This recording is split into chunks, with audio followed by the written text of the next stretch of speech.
Bonsoir à toutes et à tous pour ce jeudi 10 mars. Je vais faire un petit résumé de ce que nous nous sommes dit la semaine dernière concernant donc ce nouveau thème que je vais aborder qui s'appelle la gloire de Dieu. Et rappeler que c'est donc une année pour savoir qui nous sommes, parce que c'est très important de réaliser non pas ce que nous pensons à propos de nous-mêmes et de ce que Dieu dit, de qui nous sommes dans la parole de Dieu. Et c'est aussi bien sûr une très bonne année pour participer avec l'Esprit Saint à la construction de cette maison dont il est tellement question tous ces jours. Donc Dieu construit sa maison pour accueillir sa gloire, c'est une des premières choses qu'il faut bien saisir, pour le retour de Jésus et pour le rétablissement de son royaume. C'est donc le bon moment de prendre le temps de méditer sur ce qu'est cette gloire de Dieu. Et j'ai trouvé très intéressant, je ne sais pas si vous avez eu l'occasion d'écouter Sam Matthews, c'était mardi soir, je crois, dernier. Vous pourrez le revoir en replay. Il passe sur plusieurs endroits. En tous les cas, vous pouvez le revoir en tapant sur Zone prophétique et vous verrez cette soirée où il était justement question avec Sam Matthews de la gloire de Dieu, chose que je ne savais pas qu'il allait traiter. Et ce qui m'a impressionné, c'est de l'entendre dire exactement ce que moi, je vous avais dit la semaine dernière, c'est-à-dire qu'il a entendu vraiment Dieu lui dire qu'il était prêt à intervenir et qu'en tous les cas, sa gloire allait vraiment revenir d'une manière très forte. Alors, je me disais, mais quelle incroyable quand même chose que de réaliser que cette gloire de Dieu, la terre en sera remplie. La terre sera remplie de la connaissance de la gloire de Dieu. Moi, c'est vraiment ce que j'ai entendu pratiquement les premiers jours de cette année. Et Sam, de nous redire et de nous rappeler que, eh bien, c'est vraiment important de le déclarer chaque jour. Déclarons chaque jour que cette gloire, elle va remplir la terre et que tous vont connaître le Seigneur. Pourquoi nous déclarons cela? Mais parce que c'est une réalité que le Seigneur voudrait nous entendre dire de là où nous nous trouvons à l'heure actuelle dans les cieux, afin que la terre puisse l'entendre. Donc nous sommes conçus spécialement pour la gloire de Dieu, et j'étais aussi très, mais vraiment éblouie d'entendre Sam dans son message, mais vraiment, je vous invite à aller l'écouter si vous ne l'avez pas fait. Moi, j'ai pris pas mal de notes, et très sincèrement, je me suis dit, mais waouh, comme c'est formidable quand Dieu confirme tellement le sujet sur lequel les cieux sont en train de, on va dire, de bouillir. Hein. Il y a quelque chose qui se passe au niveau de la gloire en ce moment. Et de nous rappeler que plus on s'approche de Dieu, plus la mesure de la gloire de Dieu en nous sera grande.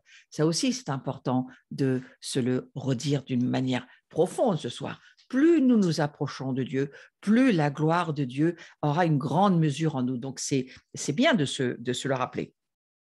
Et il a dit aussi une chose que je veux nous redire ce soir, parce que cela m'a profondément touché. Il a dit que Dieu lui avait parlé de l'ultime, de l'ultime, de l'ultime, et qu'il ne savait pas exactement ce que ça voulait dire. Alors il a dit, mais c'est quoi, Seigneur, l'ultime, de l'ultime, de l'ultime? Et Dieu lui a dit, eh bien, écoute, l'ultime, c'est ma gloire, c'est-à-dire c'est d'être changé en l'image de Christ. Et c'est non seulement pour chacun d'entre nous, mais c'est pour toute l'Église.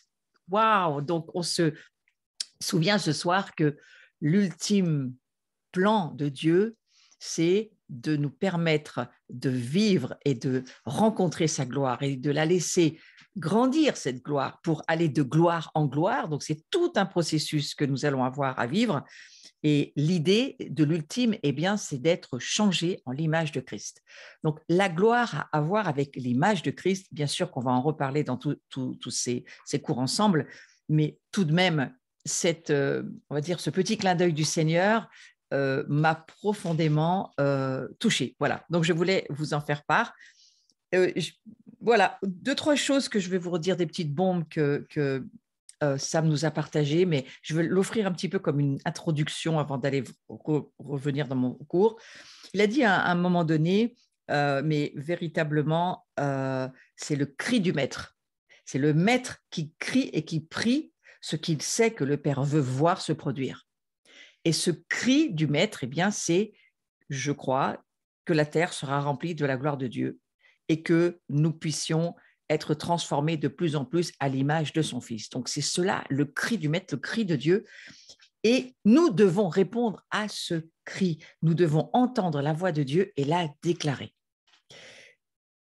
C'était tellement aligné avec mon propre cours que je me suis dit, mais c'est merveilleux de pouvoir entendre une autre personne parler du même sujet et d'être branché sur la même chose. Dieu veut que nous regardions pour manifester sa gloire. Dieu veut que nous regardions. Donc, il faut que nous ayons les yeux fixés sur lui. Et c'est bien aussi de cela dont il est question tous ces jours. Regardons les cieux, regardons Jésus, ne regardons pas à nous-mêmes, ni à ce que nous voyons autour de nous, mais regardez les cieux, parce que ce que nous regardons, nous allons avoir à le déclarer. Et il lui a dit d'une façon encore plus forte, regarde et contemple. Ça m'a tellement touchée. Moi, j'ai entendu l'année dernière « Contemple ma miséricorde ». J'ai fait des journées prophétiques sur « Contempler la gloire de Dieu ». Je l'ai fait tout simplement pour obéir au Seigneur, parce que je sentais que c'était un sujet brûlant sur l'actualité prophétique. Et notre ami Sam Matthews de nous rappeler que Dieu lui avait dit la même chose et qu'il faut continuer à le faire. Donc, il nous faut continuer à contempler la gloire de Dieu. Donc, ce que je crois que nous faisons dans ce cours est vraiment une bonne chose, de continuer à regarder et à contempler les cieux et ce que Dieu veut nous dire. Déclarons sa gloire, c'est vraiment, ça a été très très fort, il l'a dit, redit beaucoup de fois, c'est le temps pour l'Église de rentrer dans l'unité afin que l'Esprit révèle une telle mesure de Christ, on pourrait dire une telle mesure de gloire, qu'elle va le vivre comme quelque chose qu'elle a jamais encore vécu. C'est quelque chose de nouveau. Il y a une nouvelle dimension de la révélation de Jésus-Christ pour nous.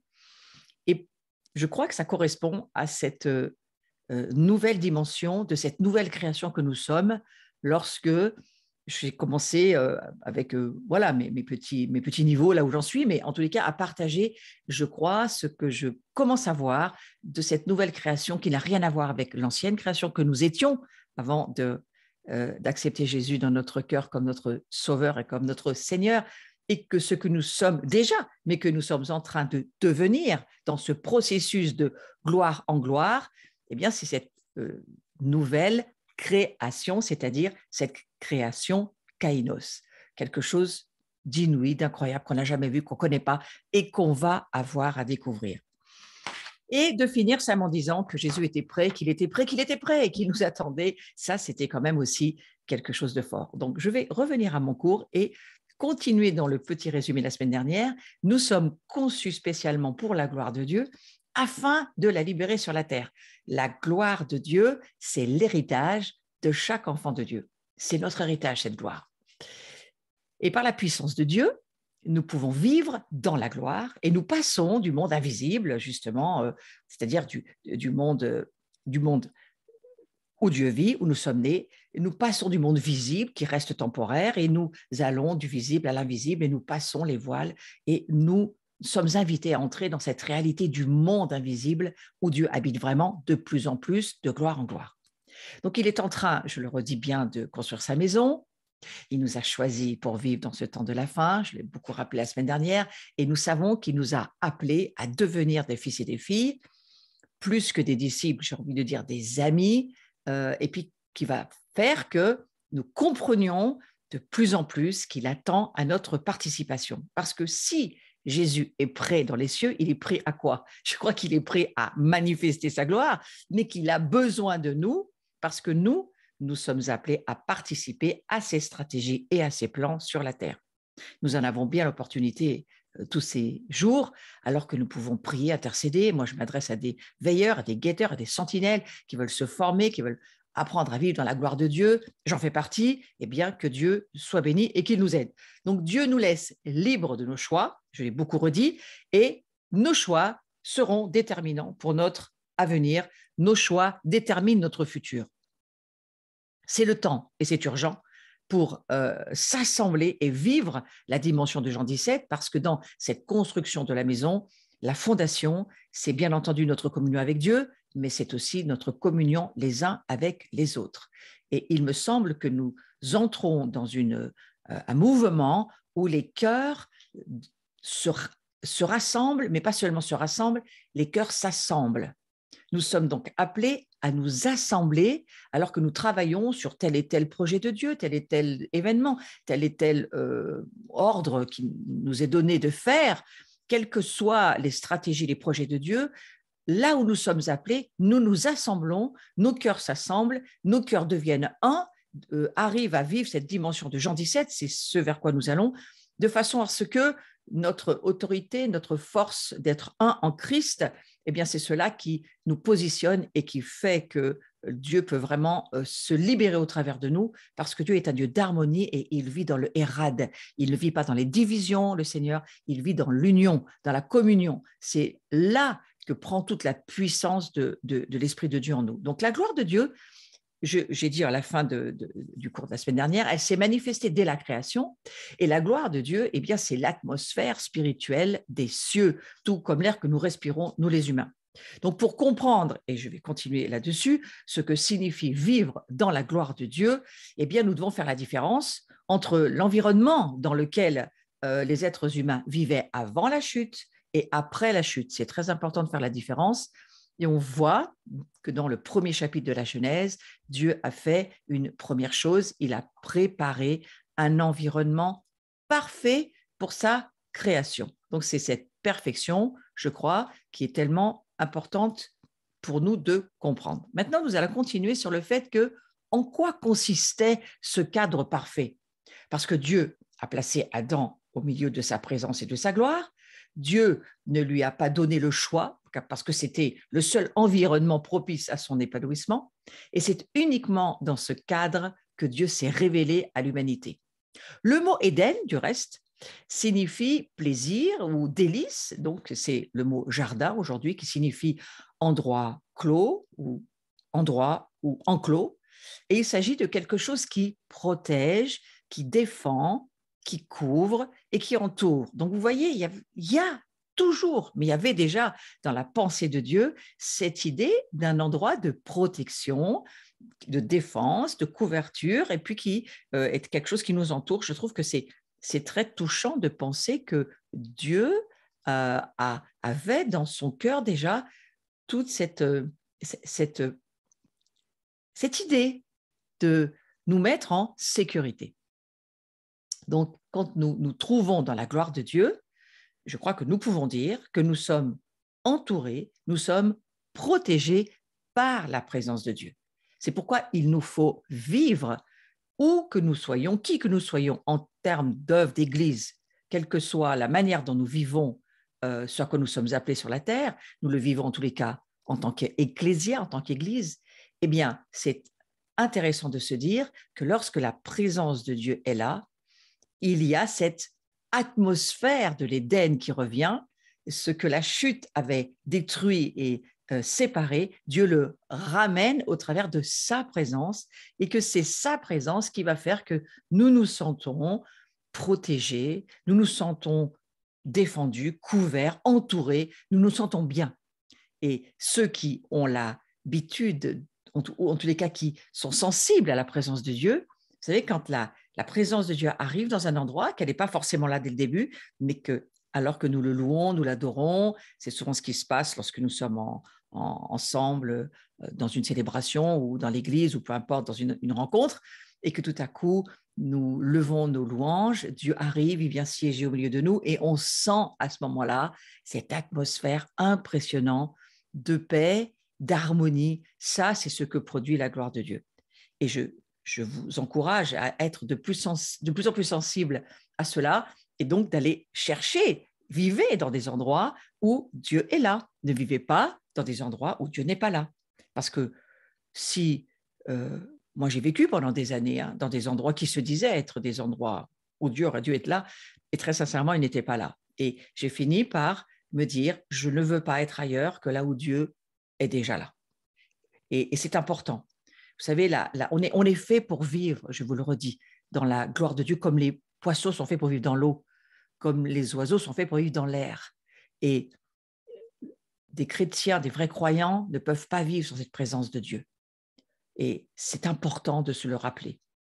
C'est une prière que nous devons faire. Seigneur, Je veux vivre là où tu es, dans ta présence, et être un endroit où tu viens, un endroit où tu vas venir aussi, alors que nous sommes assemblés, nous rejoindre et vivre au milieu de nous, parce que c'est ce que le Seigneur dit qu'il veut. Il construit sa maison, nous sommes sa maison. La maison de Dieu, ce n'est pas un bâtiment, c'est simplement les hommes et les femmes qui sont unis entre eux et qui, dans la communion des esprits, permettent au Seigneur de venir être au milieu d'eux.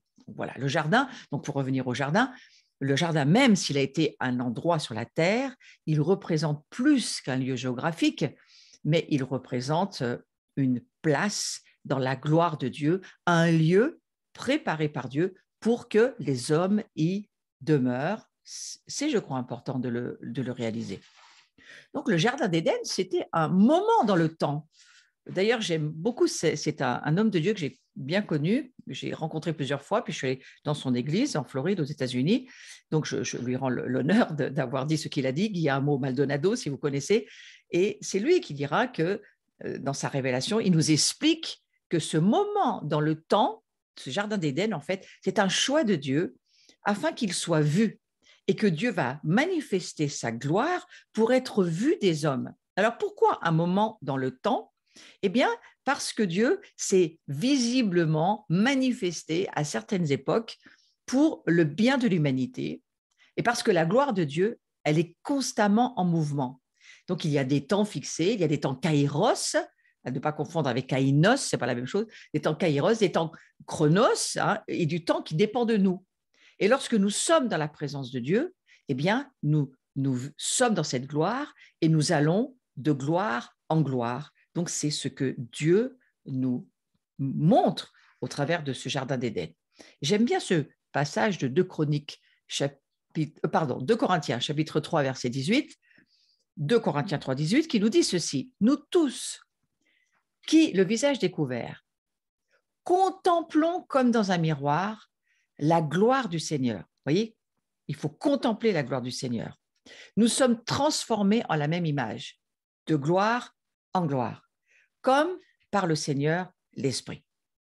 Personne ne va d'un endroit à un autre sans se déplacer. Dieu bouge, Dieu c'est un mouvement continuel. Il est continuellement en mouvement et il se manifeste où il le désire. Et quand nous sommes en lui et qu'il est en nous, eh bien, nous bougeons avec lui. C'est avec lui que nous bougeons. Et le Jardin d'Éden, c'est une place d'onction, c'est un moment dans le temps où la présence de Dieu apparaissait. Et depuis, sa présence ne cesse de bouger. Donc, lorsqu'il est venu sur la terre dans ce Jardin d'Éden et qu'il s'est manifesté, qu'il rencontrait Adam et Ève et qu'ils se parlaient, qu'ils marchaient ensemble, on lit ça dans la Genèse, eh bien, on voit que cette présence de Dieu, depuis ce jour-là, depuis cette manifestation, eh bien, elle ne cesse d'être en mouvement et nous devons, nous aussi, apprendre à suivre ce mouvement, je dirais le mouvement de l'esprit.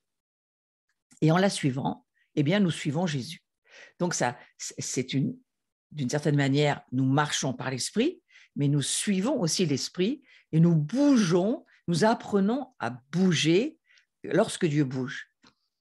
Nous passons dans un temps, je crois, où nous allons de plus en plus apprendre à bouger dans la gloire de Dieu, à bouger avec la gloire de Dieu. C'est quelque chose, je crois, qu'il nous faut saisir. Le peuple hébreu, il a dû apprendre à suivre la nuée le jour et le feu la nuit. C'est tout ce que nous explique l'Ancien Testament lorsqu'on lit toute l'histoire du peuple hébreu et de sa marche dans le désert. Eh bien, Dieu...